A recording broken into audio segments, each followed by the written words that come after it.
how recognition has played a big role in our pursuit of achieving the Fortune 100 Best Places to Work. So just briefly, a little bit about Balfour Beatty Construction US.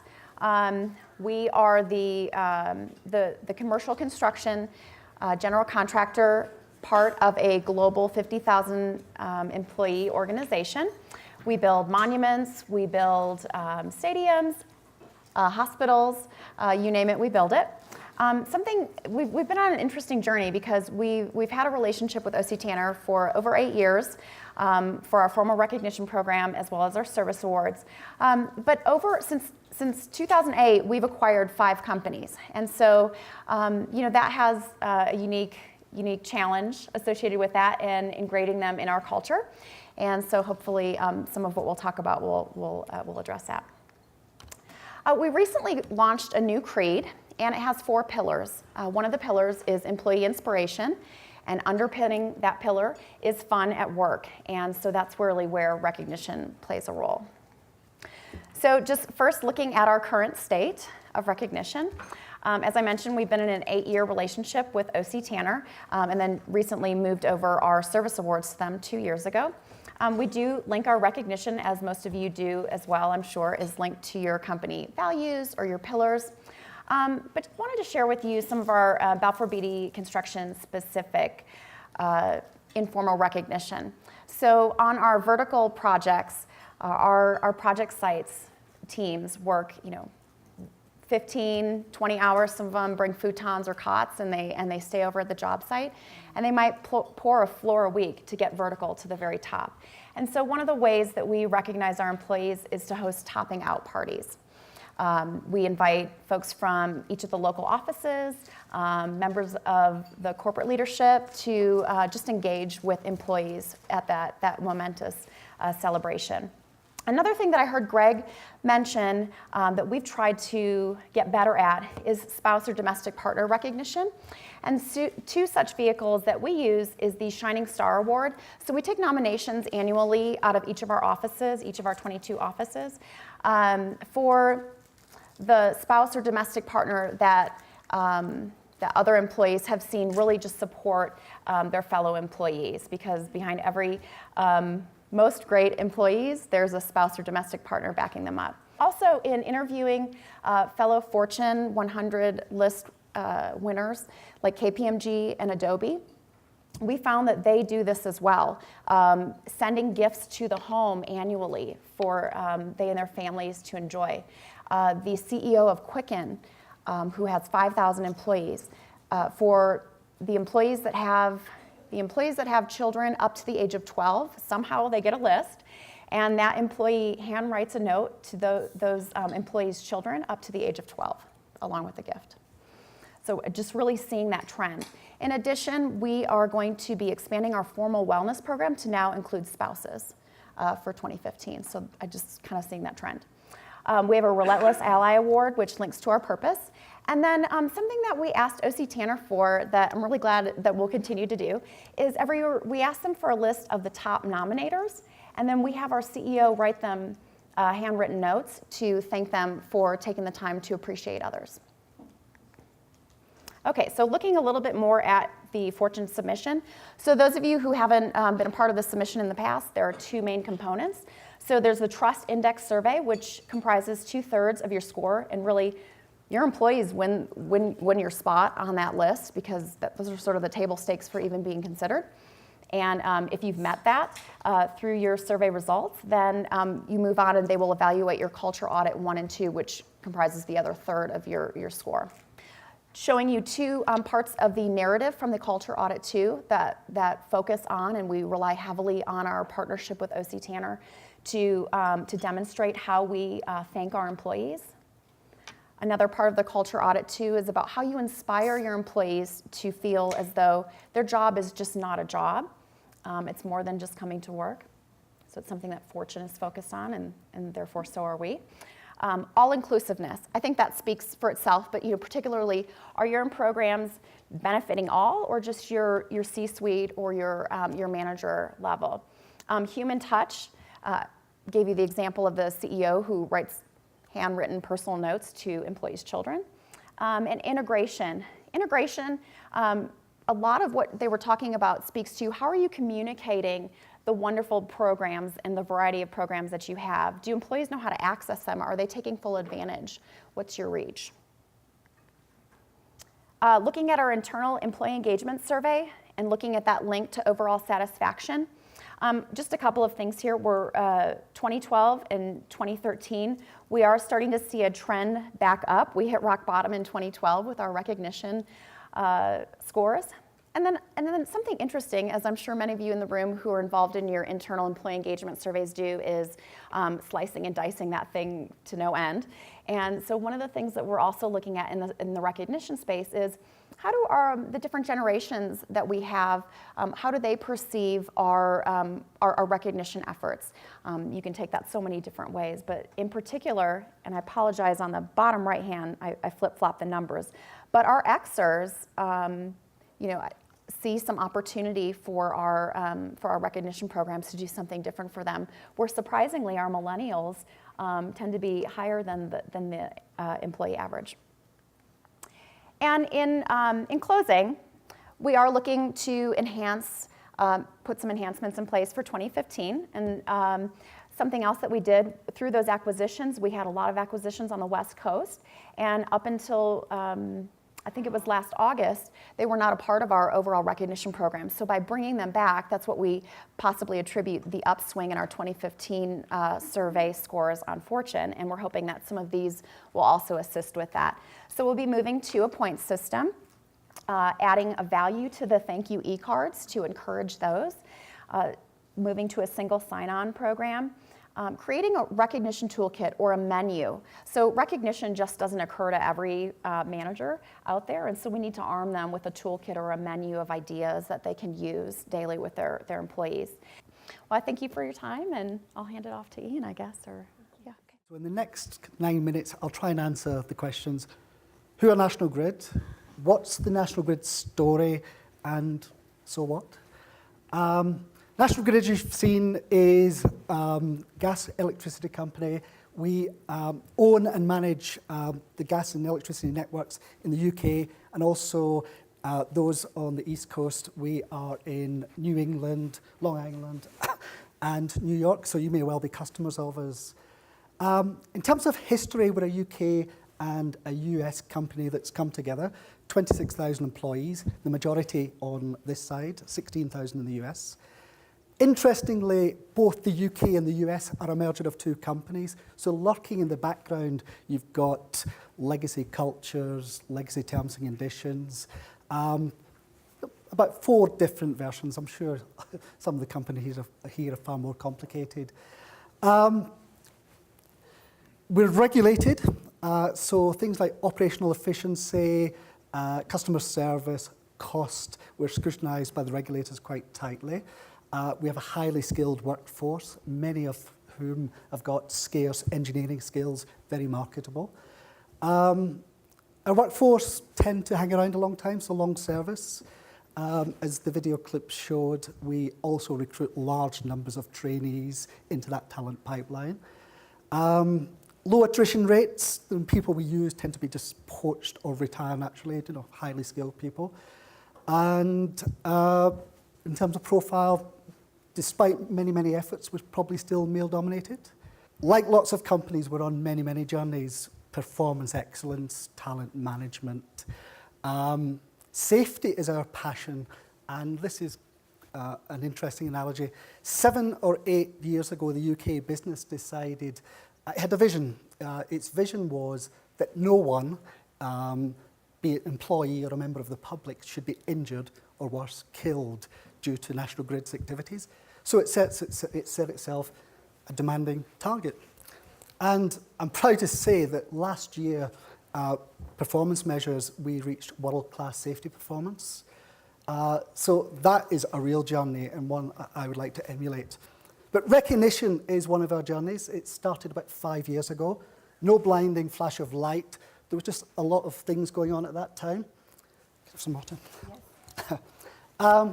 In no particular order, we wanted to fix our long service programs. We had 5 or 6 and the only thing they had in common was they were all bad. There was nothing good about any of them. At the executive committee, National Grid Executive Committee, they had one of those non-agenda item debates. There was an issue about someone was giving out large cash bonuses, and that kind of generated, let's try and fix this. More meaningful at the exec, they were looking strategically at how do we drive performance. And part of the outcome of that executive debate was reward and recognition at its place. So there was lots of really interesting discussion about differentiating performance, absolute performance, relative performance, the structure of the bonus scheme. We tend to do that every year. Quality of conversations, feedback, the quality of objectives, lots of really good stuff. But this reward and recognition is the answer. Nothing was mentioned about recognition, not a word, so that was an opportunity.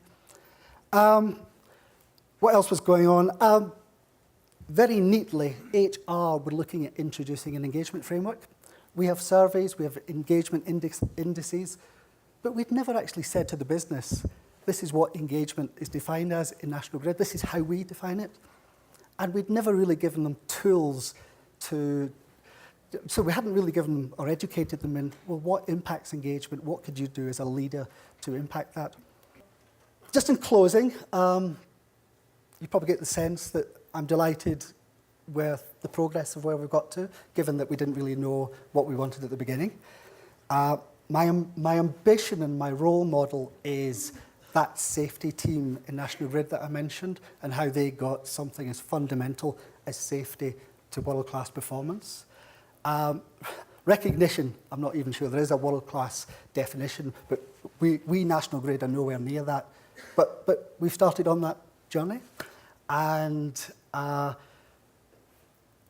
recognition has found its place at National Grid, and I think, just in closing, my role is just to develop the programme further and ensure it's sustained. Thank you for listening. I want to tell you about our highly recognized employees. We, of course, do employee opinion surveys. And let me tell you what our highly recognized employees say. This is my favorite part of our questionnaire. There's 3 write-in questions at the end. And the questions are like this. Why do you work here? What would make you consider leaving? And anything else you want to say. Our highly recognized employees say, I work here because I make a difference. And nobody can care for these clients better than I can. And I love them. And I want to do this for as long as I can. Now, we're in the business of senior services. We're all about caring for people. Let me tell you, though, when we talk about our recognition journey, sometimes we've got a little stuck in the space where our employees say, no, our job is to care for the clients and the residents. This whole caring for other employees, I don't have time to do that. We got other things. And so you're going to see as we talk about our journey that, like any journey, sometimes you run out of gas, sometimes you hit a wall, and sometimes you sail. So in a nutshell, if I were to tell you about our recognition journey, it goes like this. Inspiration, perspiration, regurgitation, celebration, repeat. Really, that's what I tell you. And if they knocked me off the stage right now, that's you're saying, okay, that's what Dana said. The inspiration is, again, just talking about great people doing great work. Just keep bragging about it. Perspiration, sweat it till they get it. Regurgitation. Amazingly, sometimes I get sick of the sound of my own voice. Regurgitation for me is that you can't think it's the CEO's job or the human resources job. That's when we failed. When we fail to acknowledge the best recognition champions in the field, that's when we were able to turn it around in our organization, where I can find, our powerhouse nurse, our powerhouse finance person, wherever they were. They get traditionally out of the corporate office and out to where recognition really happens. And so that's our recognition champions really make a difference. Celebration. Okay, so when someone comes to work for us as a new leader, that means they're responsible for some other human being in the organization, or when they get promoted to be responsible for some other human being. One of the things that they get to do is go to Leadership OPRS. Sounds really impressive, doesn't it? And in Leadership OPRS, it's 2 days. We talk about our philosophies, we talk about our history, and on day 2, we talk about recognition for 4 hours. Okay? 2 8-hour days, and a fourth of it we are committing to how we treat our employees. And you know what? First couple times I did that, I had people saying, I figured since you were in HR, Dana, we were probably going to have the whole second day maybe of like HR stuff. And this is what I say. Right or wrong, this is just what I say. I say, you know what? If we have a spirit and a culture of recognition, we're not going to really have to worry as much about litigious employees. Because if we're treating them right, even if we part, we're going to have good feelings about each other. Recognition is not a one and done. It's not a flavor of the month. We have to keep adding stuff in, figuring it out, and moving it along. Okay, so this is what we are. We're an organization that's been around 90 plus years. We serve 6,000 residents, and we serve 67,000 seniors. We have 3,100 employees to help us do it. We are an organization that our parent company is called Ohio Presbyterian Retirement Services. We have communities. We have a foundation that's raised over $200 million since 1986, and we have a home, health, and community-based business. This is our marketing stamp. We're actually all over the country with a concept called iPartner. I'm showing you a picture of my grandparents. I want to tell you about a part of my business, if you haven't figured out, that might be perceived as negative by some. I enjoyed my grandfather until I was age 18, and then we realized we weren't going to have him anymore. He was diagnosed with cancer. Well, one day he woke up confused, and he said, he started sobbing. And he said to my dad was there, and my dad said, "What is wrong?" And he said, "You moved me to a nursing home." Cancer didn't make my grandfather cry, but the thought of being in a nursing home did. That's the industry I'm in. Let me tell you the real industry I'm in. These are my parents and my handsome children. And my parents moved last year to a retirement community. And they are thriving. Thrive, baby, thrive. And so that's really what the part of our business, we don't want the spirit of people coming to die with us, but the spirit of the next chapter of how are they going to thrive. And the only way we can get there is if we figure out how are our employees going to thrive in getting it done. These are the levels of care that we offer, maybe new words to some of you, but some folks come to live with us because they want to be part of a retirement community, not have to cut their grass anymore. Some because they need additional services, maybe getting a bath, maybe cooking, those kinds of things. Some come due to Alzheimer's and memory loss. Some come to rehabilitation, hips and knees, more of those in our future. And some come for, they just want to stay where they are and they want services in their home. Our differentiators are that we are not-for-profit, and we are faith-based, and we are for the people. These are our 4 pillars, and these are the kinds of things that we communicate to our employees about, hey, these are the kinds of things we need to do to stay in business, right? And so even though this is an executive recognition summit, I would think it's like a stay in business summit.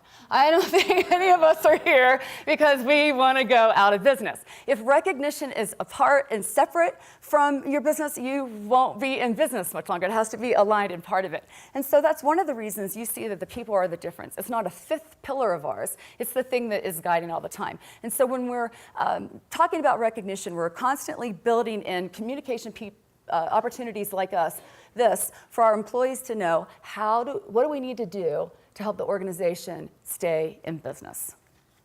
And that's part of our performance management system, communication, and whatever. Okay, so here's the stuff we don't control.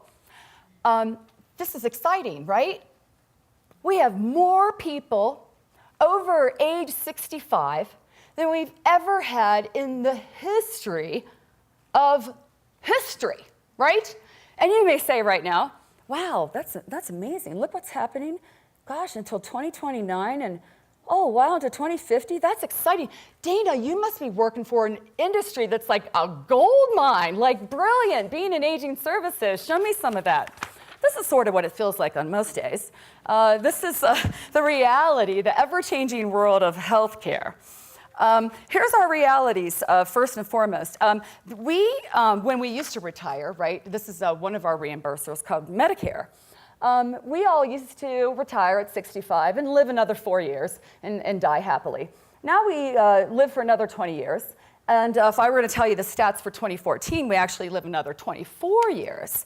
The ratio of taxpayers per beneficiary is, looks like the numbers kind of jumped off the screen there, but it was 10 to 1 back in 65, 3 to 1 in 2008, and now it is 2.8 to 1. So more of us needing to support aging in our society, right? And again, used to be 10 million beneficiaries. Today, 54 million beneficiaries and growing. I told you what our most highly recognized and engaged employees say. I bet you know what our disengaged ones say.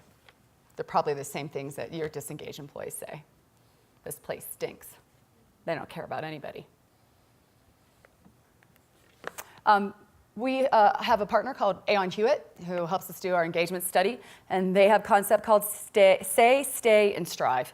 And in that, we're trying to get our managers, in particular, to appreciate that, that we want people talking about our business. We want people striving to ensure that our elders are thriving. Okay, so this is our internal data. This is the stuff that I'm pleased to be able to bring you.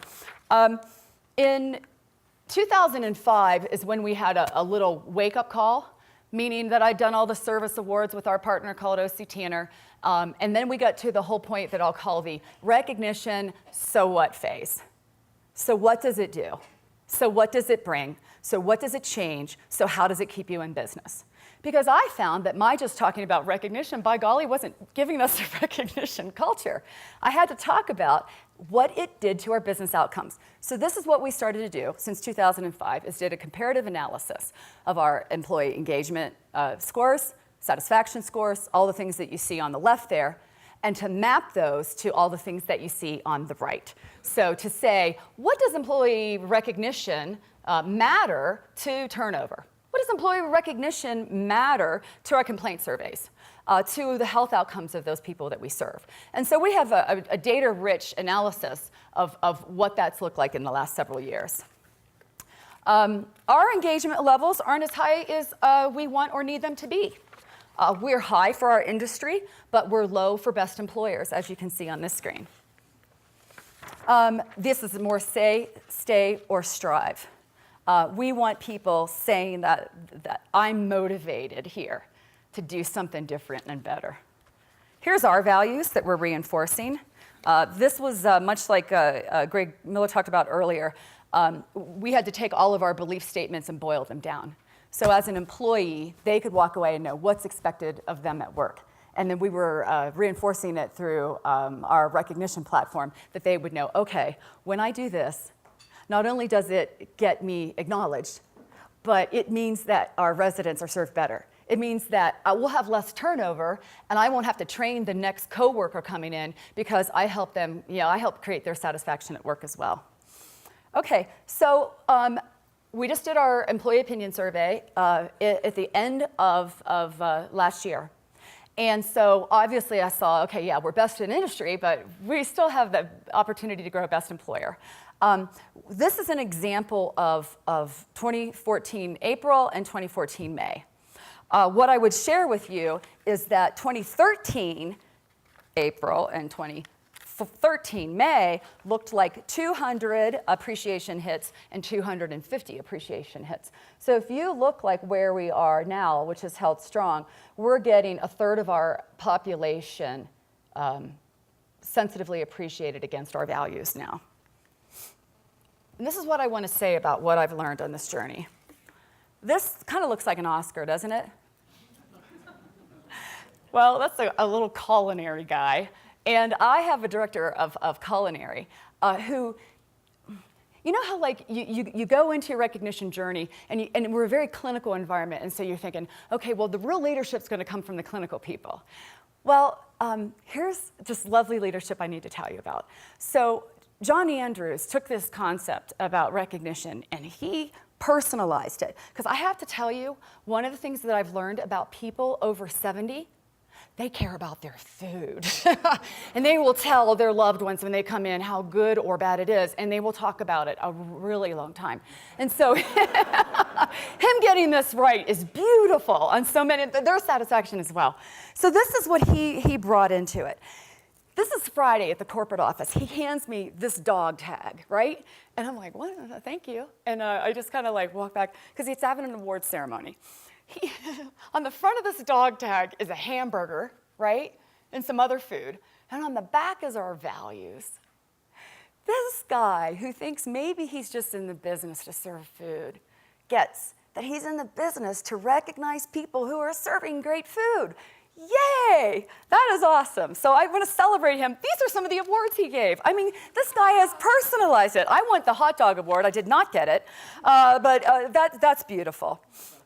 Okay, so here's our most recent benchmarking, because I feel like my responsibility is to keep looking what is in the external environment and to keep telling people why recognition is relevant. So I keep looking at the data, this is why it's relevant. Looking at the data, this is why it's relevant. It's ever changing. But most recent survey tells us for our top half of our engaged locations, and if I could just explain this to you for a minute, we don't have any poor performing locations. We wouldn't. We don't have any poor performing locations. We're talking the difference between good and great, okay? Good and great. So I'm talking about people south of 70% engagement and people north of 70% engagement. And this is what they enjoy more of. They enjoy better Department of Health surveys. They enjoy increased resident satisfaction. This is just from our most recent survey. And higher star ratings from Medicare.